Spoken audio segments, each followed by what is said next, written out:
Hello, everybody, and welcome to the Ohio State Call-In Show. I'm your host, Ryan Stano. Doing things a little bit different today. Unfortunately, my internet provider decided to do some upgrades around this time, or I should say updates, not upgrades, and I can only use the internet if I plug into my Ethernet cable, and this is as far as they'll let me go. So, excuse the background. This is obviously not normal, and it won't be for the next few weeks.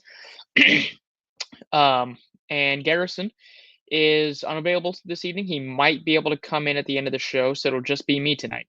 So it'll be me and you guys. So I will go ahead and drop the call-in link into the group chat.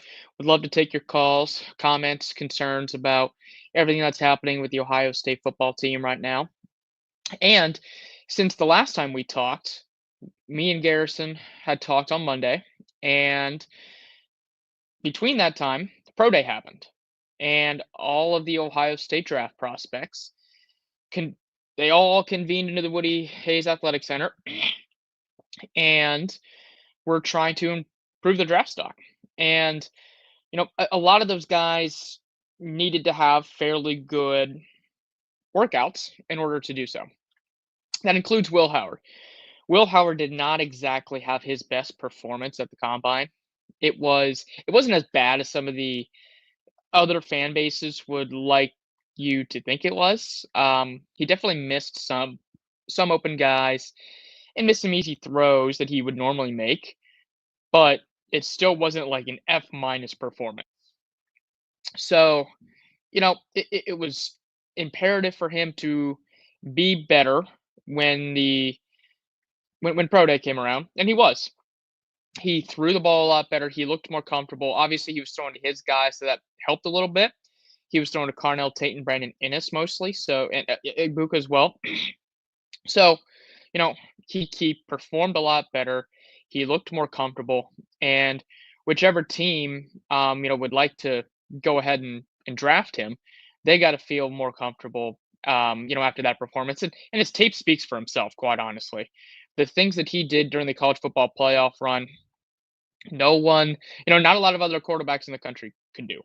So, whatever team is going to draft him, they're going to draft him for his leadership and for his, ability to win big games. Other top performers at Pro Day, Jordan Hancock may have improved his stock the most out of anybody. Hancock ran the fastest 40. He ran a 4.42 40, and he had the highest high jump. He got almost at 42 and a half inches, I believe. So he was the guy who was able to show his athleticism. He wasn't really on the outside a lot, so he didn't really get to show NFL teams that he could be, a lockdown outside corner, but he was a pretty darn good nickel corner. So he was someone who, showed NFL teams that he's got athleticism, like he can play on the outside if given the opportunity. It's just with both Denzel Burke and Davison Igbinosun, on the roster and starting, Hancock wasn't gonna get the time outside in order to really show scouts what he could do. Lastly, Mecca Ibuka was also impressive. He ran a 4.4 in the 40 as well. He was someone who, again, wanted to improve his draft stock a little bit because before pro day, he was borderline a first round pick. And now I think he's got a better shot to be a first round pick. So he he did what he needed to do. He showed scouts that he has that burst, and hopefully that it will allow him to get there in the end of the first round. If not, it'll be at the top of the second round, and the team is going to get a steal from him. Those were the main guys who improved, who I thought did well at pro day. There was one player, unfortunately, who hurt himself taking part in pro day, and that was Tyleik Williams. He went down doing his 40-yard dash, and honestly, it didn't look good. He grabbed his hamstring, had to be, helped off the field a little bit, got up, and, walked off. He went back to the locker room and did come back out and gave a double thumbs up. So that's really good news. That, he mentioned that the injury's not serious, just something that kind of pulled at the moment. So it's good to see that he ended up being okay. No other really bad performances. There were some guys like Trayvon Henderson didn't run, so he didn't give the full complement of workouts that scouts were looking for. Um, Josh Simmons did some work. A lot of the guys were out there trying to improve the draft stock and doing the best that they can, and now they pretty much have to sit and wait until the draft. The draft's at the end of April. It's almost a month from today, just under a month from today, actually. And now they have to hope that what they put on tape, what they put on, what they've done in the workouts and the interviews that they've done with the teams are enough for a team to want to to bring them in. So, that's kind of where some of these players are now.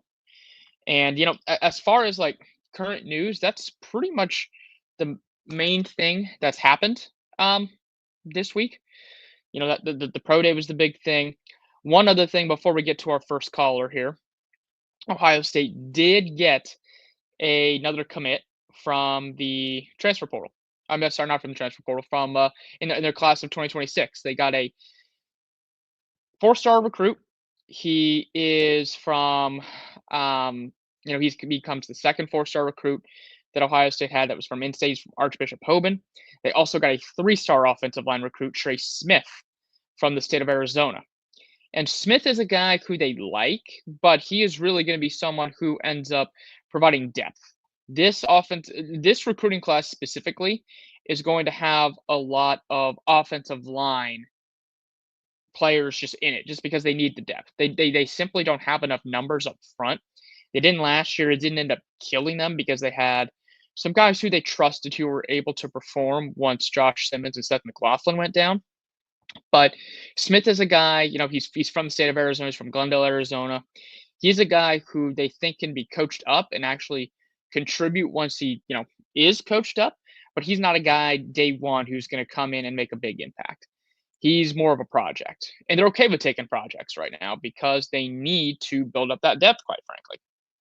So expect Tyler Bowen to continue to get more recruits. He's got a lot of guys who are, he's got a lot of offers out there for recruits, specifically in the state of Ohio. Me and Garrison talked how it's not looking likely that they're going to land Jackson Cantwell, the number 1 overall recruit in the 2026 class, an offensive tackle, but they're still, in the mix. I'm not going to close the door on that yet. If Bowen were able to land him, that would be a really good start to his offensive line coaching career at Ohio State before he's even really coached the guys out there on the field. So those were really the 2 big pieces of news that have happened so far since me and Garrison last talked on Monday. And we'll go ahead and bring in our first caller. Oh, hey, what's up? Hey, how you doing? Good, good.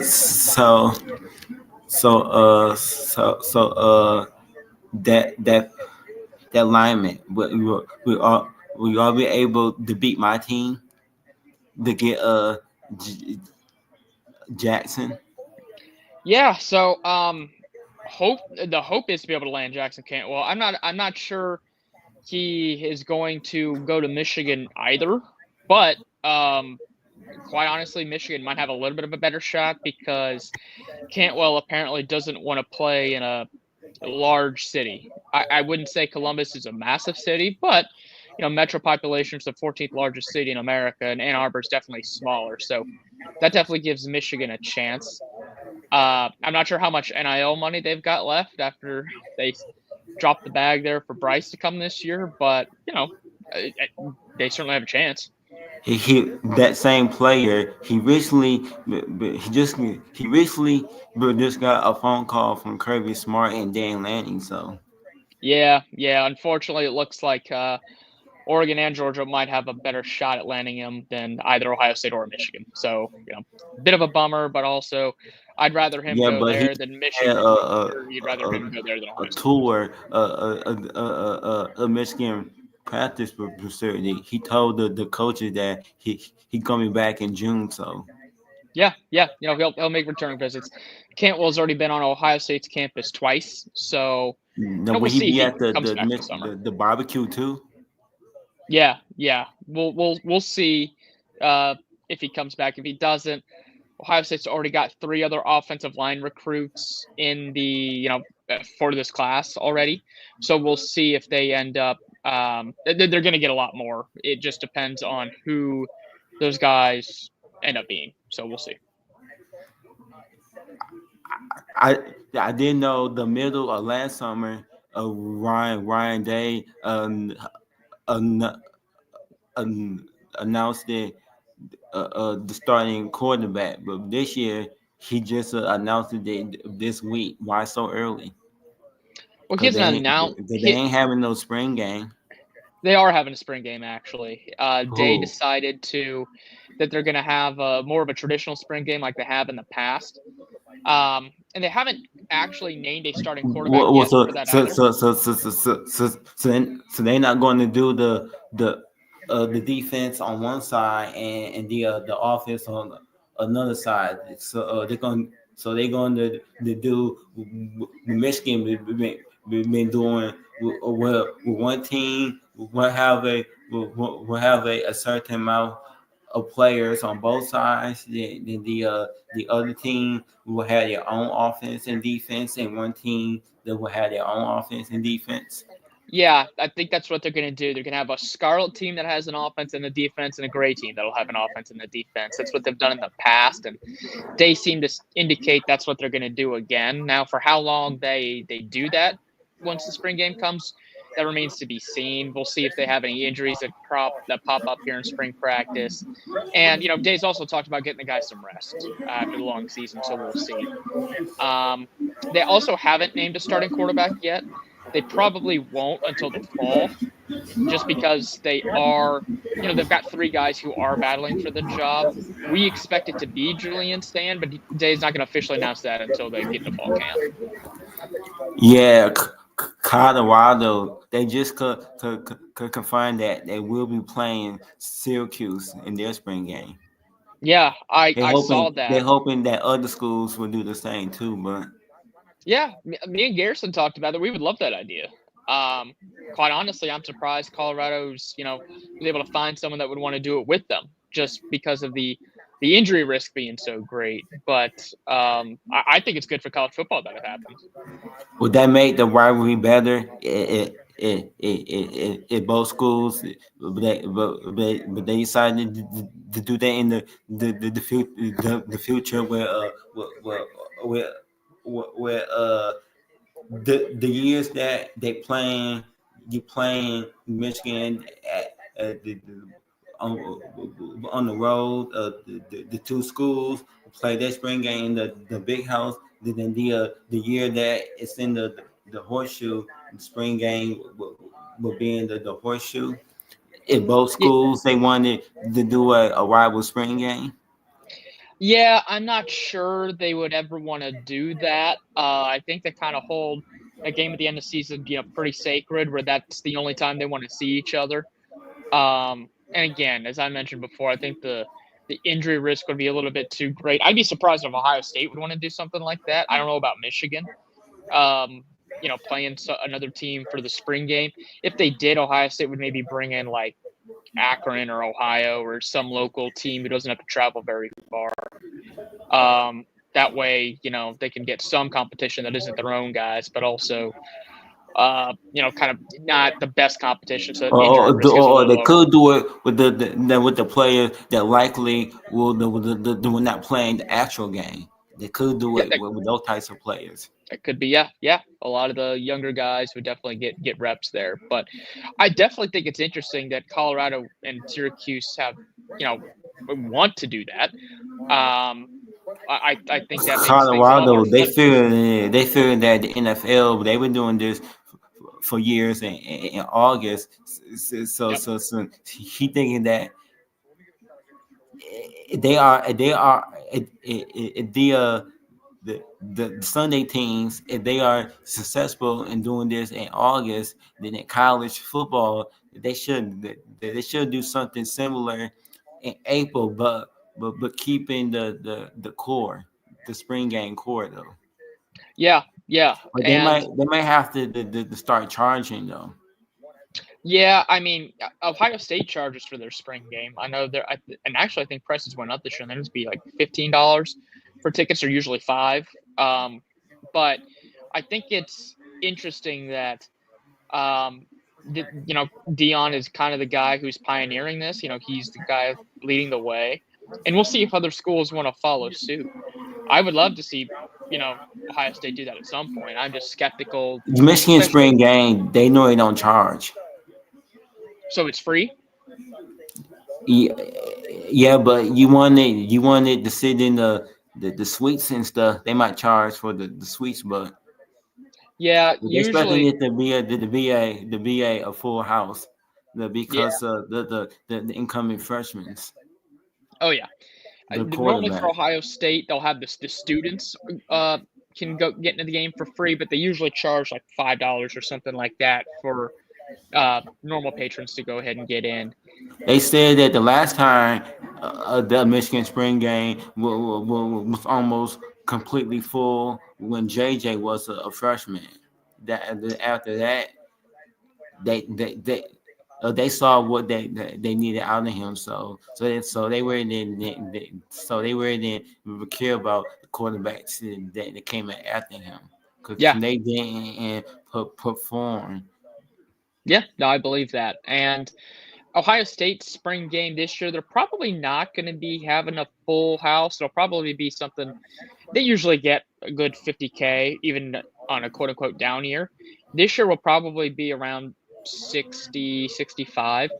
Coming off a national championship, the team is going. The fans are going to be happy, and they're going to be interested to see who the new quarterback is. But I don't see them having 90, 95,000 like they did a couple of years ago when Urban was still running the team. I'd be happy if they did, but with prices going up for the spring game, I'd be surprised, especially since this might not be a full spring game for the entire time.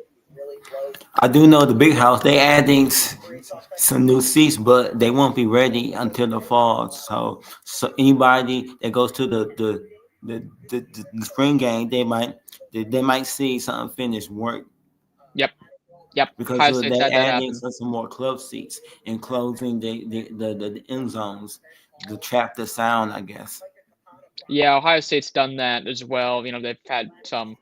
They've added more suites, which has kind of reduced capacity, which I think is annoying. But it is what it is. They Um, this the, but did you know the upgrades that they're making, that Penn State is making, that commentary, the blue, when they get done, supposed to be at NFL quality. I hmm, don't I don't I don't know it that's really true, or that's what the upgrade's supposed to feel like. yeah, I haven't heard anything on that. So I mean, that'd be good for Penn State. They tore They've got a down the old one. They said that it's gonna be finished by it's gonna be finished, but the by time they first game. okay. Yeah, I haven't heard any news on their capacity. Um, I Since that Texas and Michigan game, since that was on Fox at 12 o'clock, would they do the same? When y'all have the face Texas, or that'll be a night game. that's a good question, Tim. And it seems like based on what I've heard, it sounds like it's going to be a big noon kickoff. Sounds like Fox wants to lock that in already, so it'll probably be at noon, which it is what it is. Some fans love it at noon, some fans hate it. Personally, I would love it for it to be at night, with it being the first game of the season. It'll probably be a top 3 showdown between these two teams. Would give the students a lot of time to kind of get themselves, nice and drunk for the game. But a lot of the fans probably I feel the do know, same since way. at Penn State, since they have to play Oregon at home, they probably should make sure that's their whiteout game at night, and So they're I gonna would have to actually deal with Joe Clatt. Well, I would actually think they would not want to make that game their whiteout because they want to have the time change advantage over Oregon. They might want to have that one at noon. That way, Oregon's got why? to play at 9 a.m. their time. Catch them sleeping a little bit. But I'll be interested to see who their night game is, who their whiteout is. Cooker, it seems like the Penn State fans, they wanted out game to be against a tough team with the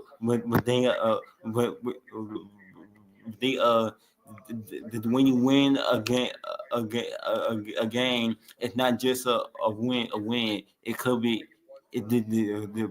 this win could determine your seed in the playoffs. Yeah. Because Although the last time they night game, the the, la- the last time they had a wideout a wideout game, and they were playing a tough the opponent. They lost to Michigan, that 21 game. yeah, last year their whiteout game was Washington, and Washington stunk. So um, yeah, I'm interested to see who they're going to choose for their night game this year. I wonder if they'll keep it a stinky opponent to make sure that they win, or if they're going to actually try to get a good opponent, like you mentioned. Um, Wanted to quickly address this comment here in our chat. The spring game is for the average fan to experience the game. That's right. That's part of the reason why they wanted to actually backtrack and have a spring game, because there are a lot of fans who aren't able to, afford coming down for an experience, especially against a really good team when the prices are jacked up. So this So is when is more the for next time casuals. y'all doing the blackout, the black jersey, the black jersey? The last time y'all did that, I watched that game and that looked sweet. And CJ, he was the quarterback. So when is the next time that Ryan Day it, is going is going to tell them to bring out the black pom poms, and all of the players are gonna be in black and red. When is the next time they doing that? Because they Uh, haven't done it in 3 years. yeah, I don't In know. three two years. Quite frankly, I'm not a huge fan of the black jerseys.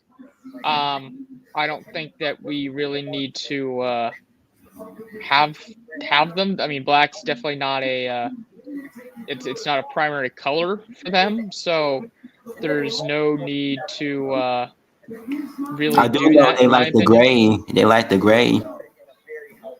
The full gray is pretty nice, actually. I do like the all gray and I do like the all scarlet, but they don't need to do anything with the all black. And what they really need to do is get the gray back in the away sleeves on the white jerseys. That's what they really need. Um, but yeah, that's you got anything else for me, Tim? What happened to Garrison? He had something come up, so he's not going to be here for the show today. He might be able to pop in at the very end, but it seems unlikely. So I'm going it solo tonight, but he'll be back on Monday. Yeah. I'm starting. I had started a channel. You got some tips for me? You're starting what? A channel? I You said? started a channel a month ago. You got some tips for me? Yeah. I guess just have some consistent content. Engage with your fans and get them to keep coming back. The more likely you are to engage, the more likely they are to come back. So I guess that's the only tip I've got for you. Yeah. All right. Well, I appreciate you giving me a call here, Tim, and I'm sure we'll talk to you again next week. Okay. I'm about to be on the other show, but when it's my All right. turn, okay. Okay. We'll see you. But if anybody else has got some calls, I'll put the link there in the chat to go ahead and give me a call here. Um, I know we've got, we've if you've got any questions, comments, anything, we'd love to hear from you. There's one other thing I wanted to mention here before we get to the halfway point here for Ohio State. And, I wrote an article earlier today about 3 guys who might end up seeing fewer snaps in 2025 than what they did in 2024. And for as many guys as Ohio State lost from last year's national championship team, you would think that list wouldn't be very long. You wouldn't think that there'd be too many guys that are going to see fewer snaps because of all the guys who were gone.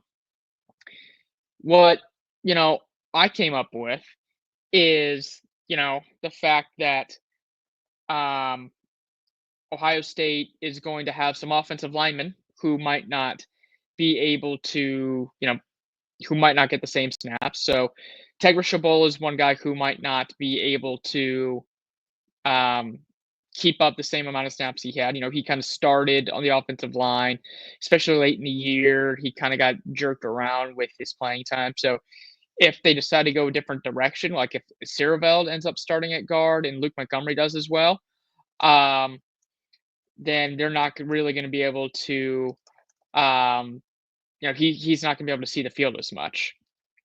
So another guy who might not see as many snaps is Luke Montgomery, and that's for the same reason. If they decide that they want to have Sierraveld at left guard and Shabola at right guard, then Montgomery might not be able to see the same number of snaps as he did before. Now, I don't think that, that's necessarily something that's um, likely to happen. I think Montgomery is kind of, he's, I think based on how he played at the end of last season with the, during the college football playoff against some of the toughest teams in the country, he equipped himself pretty well. So I fully expect him to be the starter at left guard. But if for some reason, the Sierraveld experiment at left tackle doesn't work, um, they might decide to go ahead and keep him at guard and have Shabola over at right guard, and Montgomery might not get as many snaps. The third guy that I came up with, who might not see as many snaps, is actually one of the older guys on the team. Excuse me. It's actually Lorenzo Styles. And, he's a senior. And the reason why Styles might not see as many snaps, it's not because he's not good, because he is. And, he got some snaps late in the year at nickel corner, subbing in. He also got some snaps at safety. Now, this year, he would be in line to start at the nickel corner spot if that's a base defense that Ohio State wants to run under Matt Patricia. We still don't know exactly what the base defense is going to be under Patricia. He seems to indicate that it might be a multiple defensive look like he did in the NFL. And that is going to be the key for them. If he ends up running a multiple defense, then Styles is going to have as many opportunities. Now, there is a chance that they go ahead and play him at safety. Like, he's got a chance to win the starting job opposite of Caleb Downs if they decide that they don't like Jalen McClain or Malik Hartford as much. Like, that's an option. But I also think if Styles does stay at the nickel corner spot, Devin Sanchez is nipping at his heels as a true freshman. He's really good. And I think both me and Garrison think that Sanchez is a guy who could play a lot as a true freshman.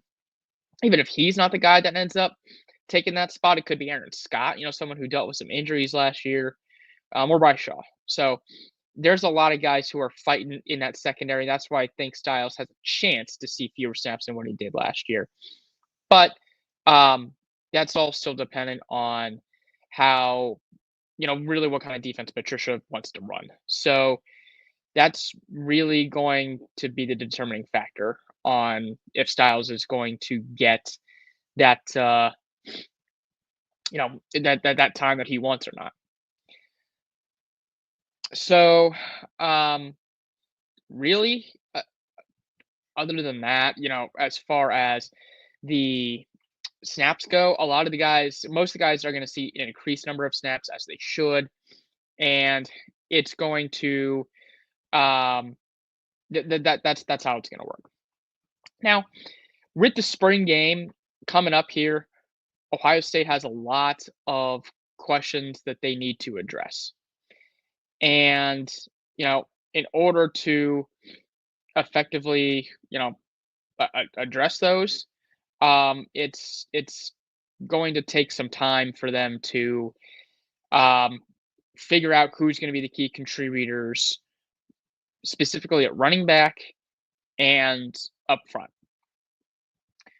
And, they've got a lot of guys who they brought in from the transfer portal on both fronts. So we're going to see who they decide to trust. Um, but before we continue, have something I wanted here to talk to you guys about. So for those of us, for those of you who are possibly looking to do a sponsorship deal with us, we've had a great experience sponsoring. We've got a lot of sponsors jumping up on the other channels. So get your business, product, service, or personal brand to the next level by partnering with the Voice of College Football.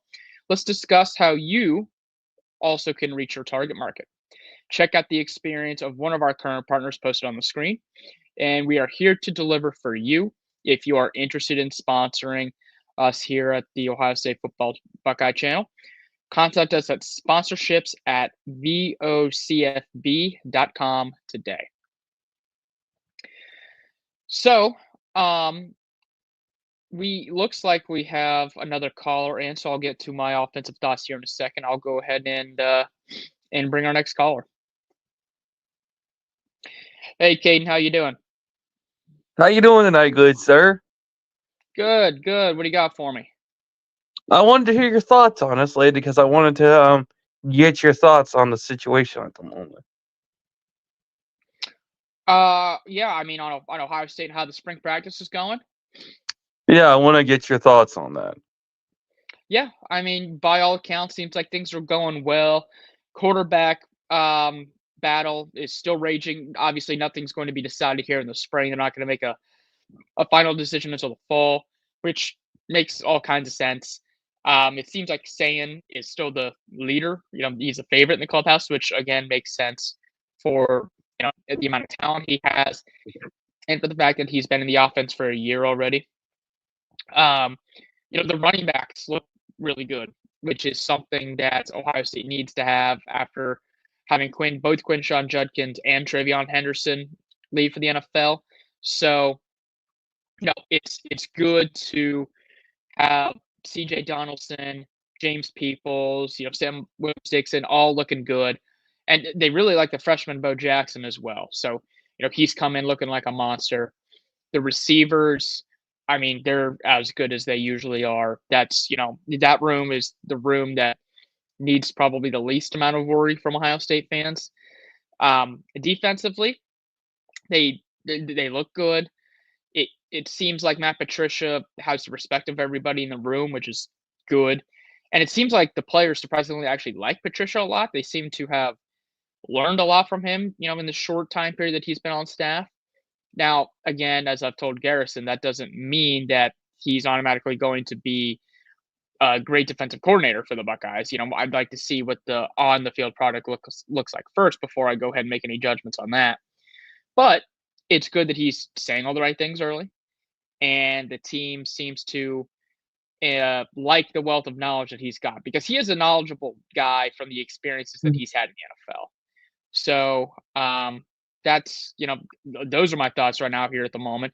And it seems like CJ Hicks is finally happy playing at the edge spot. He's been, hoping to do that for a while. Now he thinks that's finally where he can be utilized the most.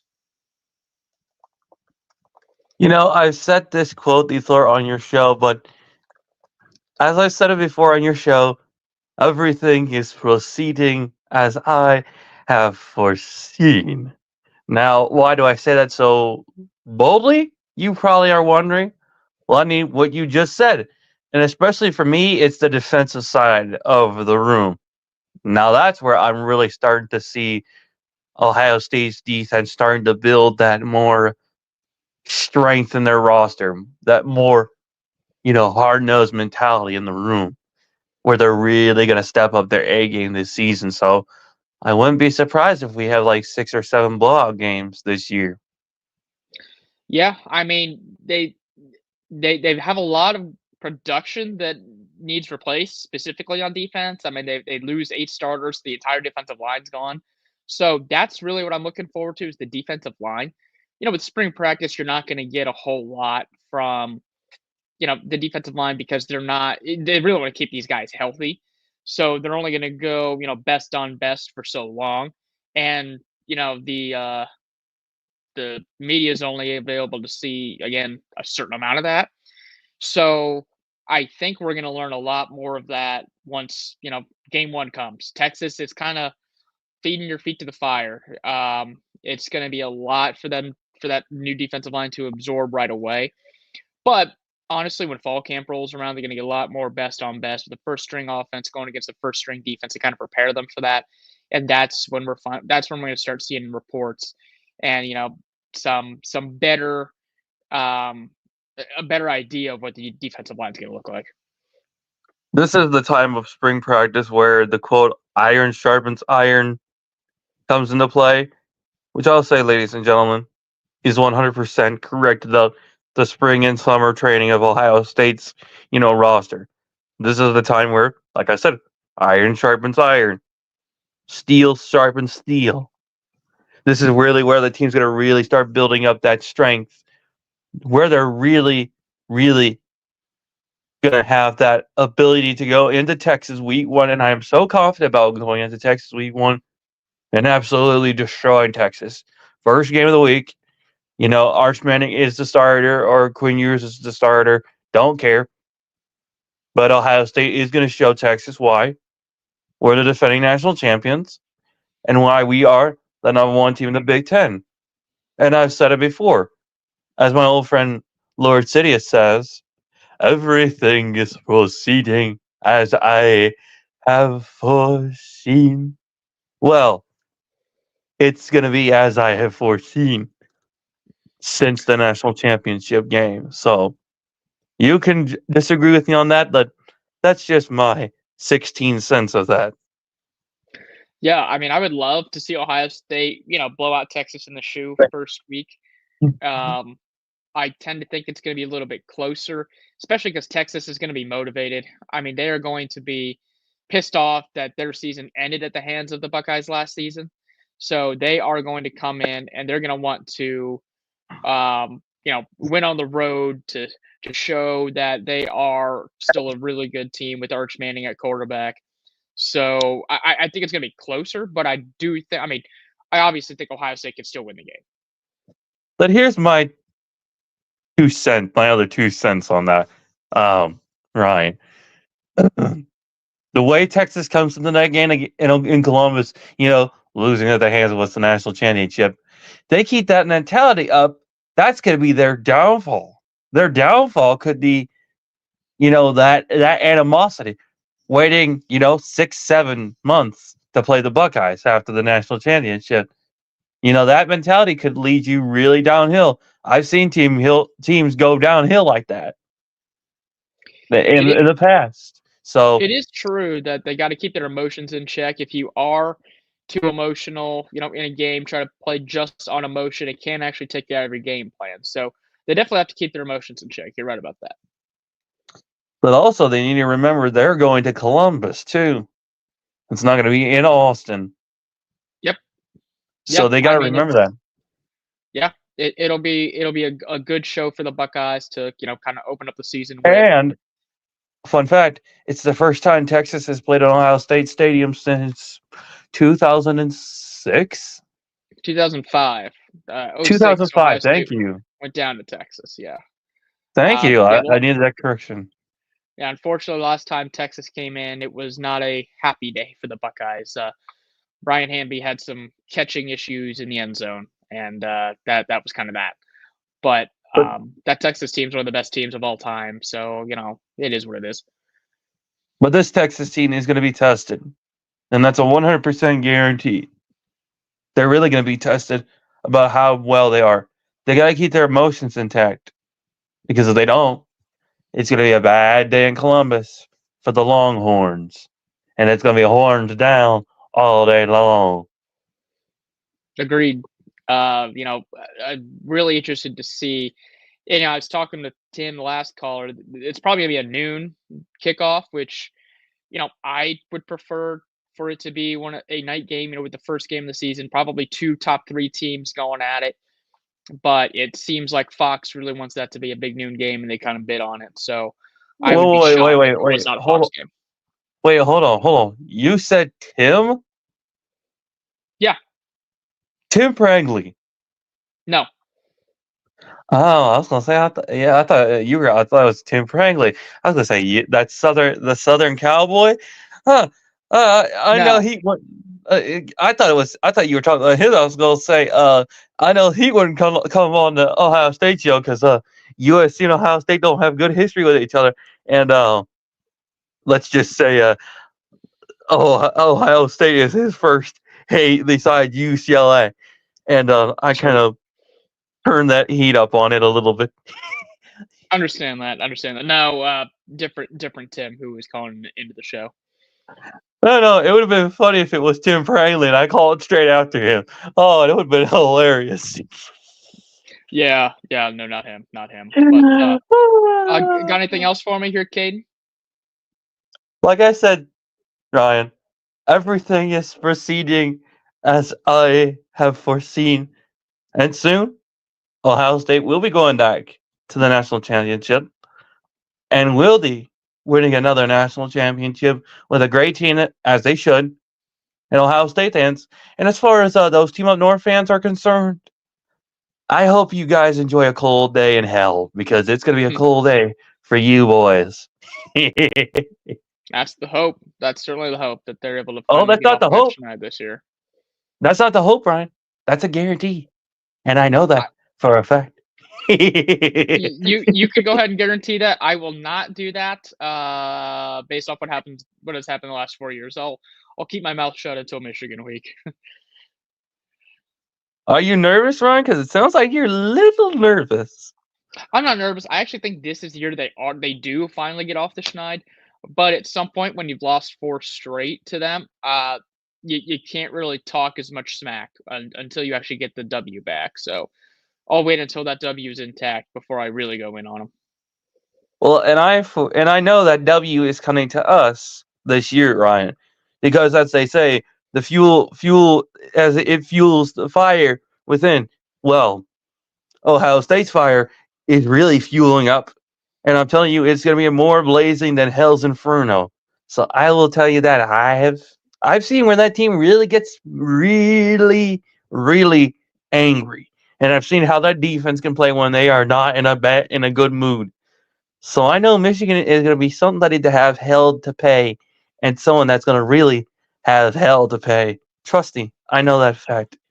Well, the good news is Ohio State's gonna have all year to get their unproven guys ready for that game. So that'll be good for them. Sorry, I'm a little crazy, but sometimes I just I gotta spit out what's on my chest. Yeah, understood. Got anything else here before we part ways here, Cade? Just that, Michigan fans, just to warn you, hell is coming your way, and I know it's gonna be a cold day in hell for you guys come November 29th, because it'll be really hell on earth for you guys. See you later, Ryan, and go Bucks. Go Bucks, go Bucks. Yeah, definitely hope that Ohio State's able to beat Michigan, when that day comes. So, before I go ahead and wrap things up here, just wanted to, give one last kind of preview here for what I see here based on spring practice and based on kind of what the defensive coaches are saying. So, James Laurinaitis also talked to the media here recently today or yesterday during the pro day, and he mentioned that he was actually banging his fist on the table when he first got added to the coaching staff for Sonny Styles to move to linebacker. Like he didn't want he didn't want to see him play another game at safety. He thought he was the perfect guy to play linebacker because of how downhill he's able to attack. And, they finally made that move last year, and Sonny definitely played better. Now he had some games where there was a little bit of an issue. The hope is that he is able to further improve that this year, and that's why he came back. Like, he came back as a senior to show that he can not only stop the run, but he can also be an effective guy, um, you know, in the pass game where he can cover tight ends and receivers, and he can rush the passer. He wants to show that he's the complete package. So his goal when he came back is to be good enough to be considered a first round pick. And that's the same reason why Davison Igbinosun returned. He is some he is somebody who is really frustrated a lot of Ohio State fans, including myself. And I know Garrison's talked about it as well. He is such a physical presence at the cornerback spot. And sometimes that's really good, and sometimes it's really bad. It can be really good because it's really hard for wide receivers to separate from him because, he really gets up on them. He plays press coverage really well. He frustrates wide receivers because he can get handsy, and, referees aren't going to call it all the time. But referees have called it a significant amount of time as well. He was the most penalized defensive back in the country. I think by the time the season was over, he either had 15 or 16 pass interference or holding penalties called on him. And that was the most of any player in the country. So he needs to be able to fix those issues. Like, he needs to know when to be handsy and when not to be. He needs to understand that he needs to look for the ball a little bit more as opposed to just pushing guys and grabbing them to prevent from getting the ball. He needs to move his feet a little bit better, because there's really no reason why he should be grabbing and holding and interfering with guys as much as they have been, as much as he has been. And I think Patricia and Tim Walton are going to be able to help him with that this season. He is the number one corner now. Denzel Burke's gone. Jordan Hancock's gone. Igbinosun CB1. And he knows that if he wants to be considered CB1 and, play up to that level, he can't be called for as many penalties. Like, he cannot commit that many fouls over the course of the season. And he also came back. He said it out loud. He's like, I want to be a first round pick. That's why I'm coming back. First round picks don't get called for 15 pass interferences and holding calls in a single season. So I'm really interested to see how much he's able to improve. And I wonder if the arrival of Devin Sanchez, might help with that a little bit. Get some competition. Not that he would overtake Igbinosun in any sense this season, because as good as Sanchez is as a 5-star freshman, he's still a freshman. He's a true freshman. He's not going to overtake a senior for a starting quarterback spot. But him going against Jeremiah Smith every day in practice, that's certainly going to make you better. If he can find a way to slow down Smith sometimes, then you're slowing down the best wide receiver in the country. And that bodes well for you once you start the season against Texas and, go further deeper in the season into some Big Ten opponents. So, that's kind of my last thought here on the defense. Still really excited to see what Patricia brings as far as a scheme is concerned. Really interested to see how Larry Johnson handles this brand new defensive line that he's got starting. And really, I want to see what Arvell Reese does next to Sonny Styles, because he's probably going to be the other linebacker. And if they have a third linebacker, is that going to be Peyton Pierce? Is that going to be Riley Pettyjohn? Like, who is going to fill in that role? So very interested to see what this team looks like when the spring game does get here, which it'll be here in a couple weeks. It's going to be here in about 2.5 weeks. It's right around the corner. And pretty soon, we'll be seeing Buckeye football out there at the shoe once again. And it'll be a nice celebration for Ohio State to have, for the national championship as well. I'm sure they'll do a little something before the festivities start for the game too. So that'll do it for me here tonight. Like I mentioned at the start of the show, Garrison will be back on Monday. I will as well. We'll be back Monday at 8 for the Primetime Live show. and we'll see you guys again on Monday. OH, IO.